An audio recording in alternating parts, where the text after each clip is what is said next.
중동에서 시작된 전쟁이 지역을 넘어 미국, 중국, 러시아라는 세 강대국을 역사적인 대립의 무대로 끌어들이고 있습니다. 테헤란에 폭탄이 떨어지고 이스라엘 전투기가 이스파한 상공을 가를 때 미국은 즉각 페르시아만으로 항공모함 2척을 급파했습니다. 중국은 이란의 비밀리에 미사일 제어 장비를 지원하며 조용히 개입하고 러시아는 이란이 무너지면 중동의 마지막 동맹을 잃을까 두려워합니다. 군사 외교 에너지라는 세 개의 체스판이 동시에 움직이고 있으며 텔아비브뿐 아니라 베이징, 모스크바, 워싱턴 모두가 이 폭풍의 중심으로 빨려들고 있습니다. 중국은 왜 이 시점에 개입을 선택했을까요? 미국은 왜 군사력을 강화하면서도 최후의 파괴적 일격을 가하지 않는 걸까요? 그리고 키이우에서 고전 중인 러시아가 테헤란을 구할 능력이 있을까요? 오늘 뉴스에서는 이 복잡한 전략적 퍼즐의 각 조각을 분석하며 새로운 세계 질서의 그림자를 추적합니다. 중국의 이란 지원 비밀 작전에 전개 이스라엘과 이란 간 군사 충돌이 격화되는 가운데 지역 정보 소식통에 따르면 중국이 이란에 기술 및 물류 지원을 제공하고 있다고 합니다.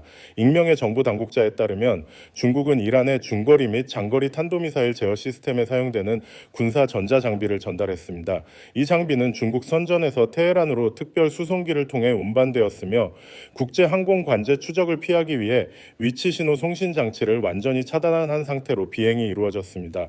전문가들은 이러한 신호 차단은 군사적, 전략적으로 민감한 작전에서만 사용된다고 평가합니다.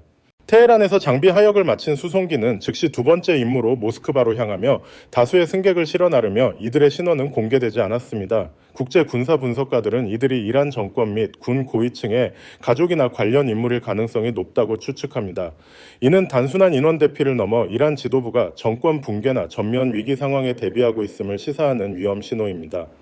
현대 전쟁에서 지도부가 권력의 동요를 느낄 때 가장 먼저 취하는 조치는 가족의 안전을 확보해 인도적 협상 카드나 정치적 망명을 준비하는 것입니다.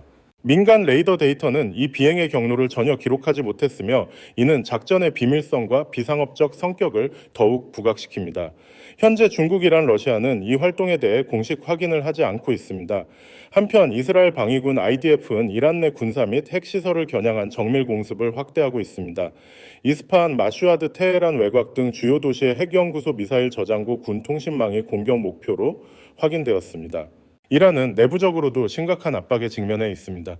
미국과 유럽 국가들의 경제 제재로 인해 이란 통화 가치가 급락하고 높은 인플레이션과 대규모 실업이 주요 도시를 휩쓸고 있습니다. 대학과 산업 단지에서는 생활고와 필수품 부족을 이유로 소규모 시위가 발생하고 있습니다. 사회적 불안과 전면전 가능성 속에서 이란 지도부는 핵심 인력을 동맹국으로 대피시키는 등 비상 계획을 가동 중인 것으로 보입니다.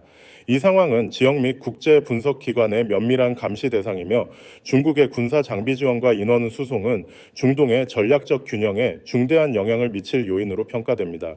중국 자국민의 이스라엘 철수 촉구 로이터 통신 6월 17일에 따르면 주이스라엘 중국 대사관은 자국민에게 즉각 이스라엘을 떠나 안전을 확보하라는 긴급 공지를 발표했습니다. 이스라엘 이란 충돌이 격화되며 민간 기반 시설이 파괴되고 민간인 사상자가 급증해 안보 상황이 심각해지고 있습니다. 대사관 공지에 따르면 많은 중국 국민이 하이난 항공 등 항공편 재개를 문의했으나 이스라엘 영공은 여전히 폐쇄 상태이며 정부는 6월 30일까지 국가 비상사태를 연장했습니다. 글로벌타임스 6월 16일은 이스라엘 내 사람들이 요르단강 알렌비 다리, 이츠하크, 라빈 국경을 통해 요르단으로 이동할 수 있다고 보도했습니다. 주이스라엘 중국 대사관의 영사 서비스는 6월 15일부터 중단되었으며 재개 시점은 미정입니다.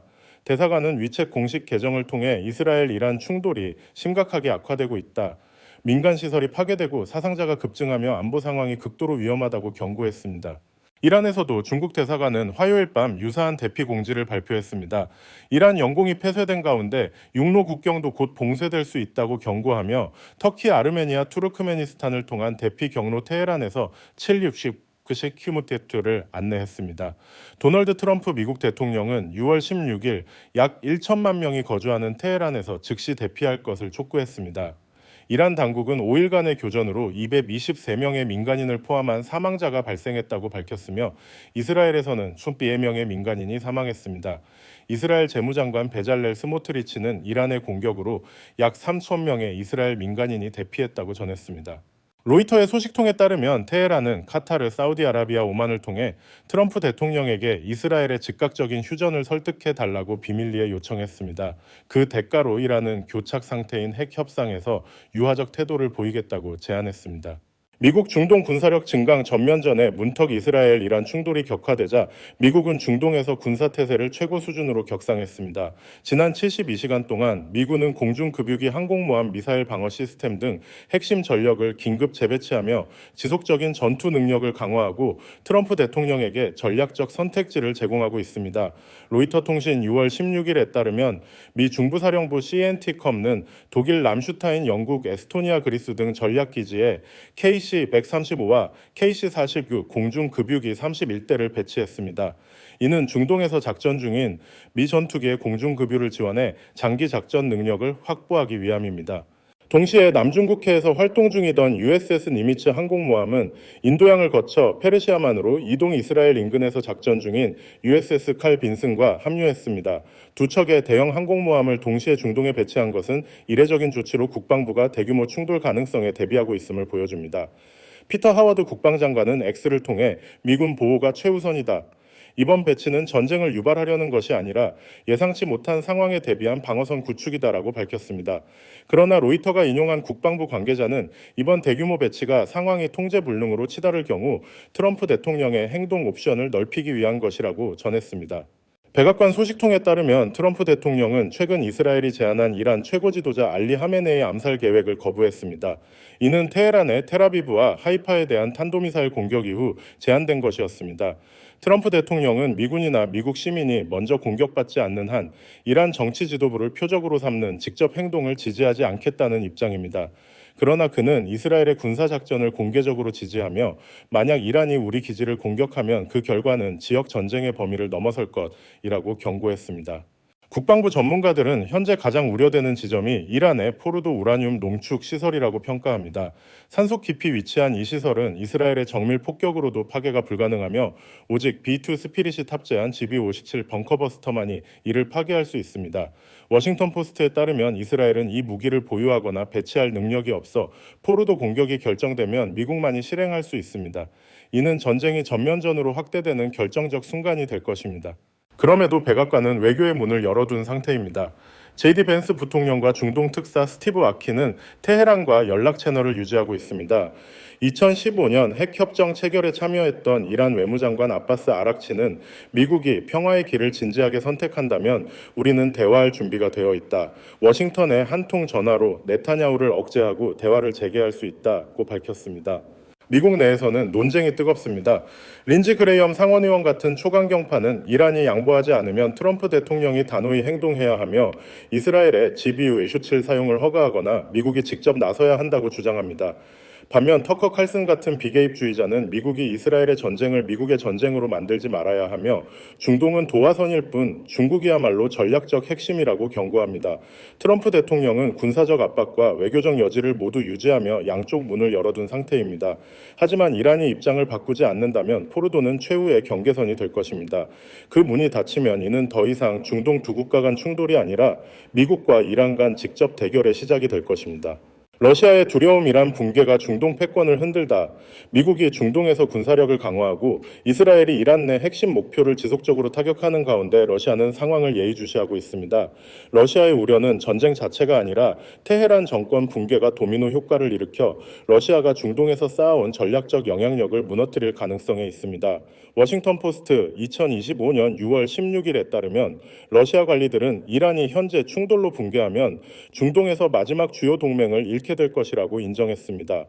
이는 군사 협력뿐 아니라 필수적인 운송 및 에너지 경로에도 타격을 줄 것입니다. 익명의 러시아 외교관은 테헤란이 혼란에 빠지거나 친미 정권으로 교체된다면 중동에서 우리의 전략적 구조는 완전히 붕괴될 것이라고 전했습니다.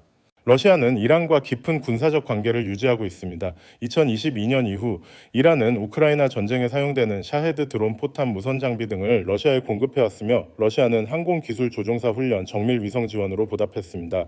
이 실용적인 연대는 러시아의 저비용 전쟁에서 이란을 필수 파트너로 만들었습니다. 그러나 모스크바의 관찰자들은 크렘린이 딜레마에 빠졌다고 분석합니다.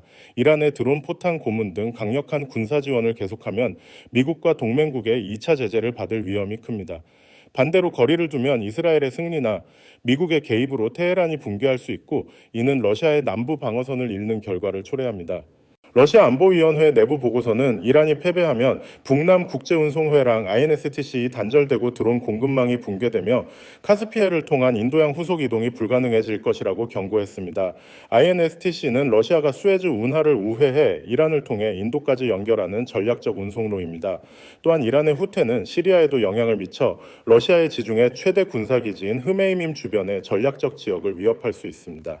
6월 16일 러시아 외무부 대변인 마리아 자하로바는 모스크바는 군사적 명분으로 테헤란에서 정권 교체가 일어나는 것을 원치 않으며 충돌 확대를 막기 위한 외교적 이니셔티브를 지지할 준비가 되어 있다고 밝혔습니다.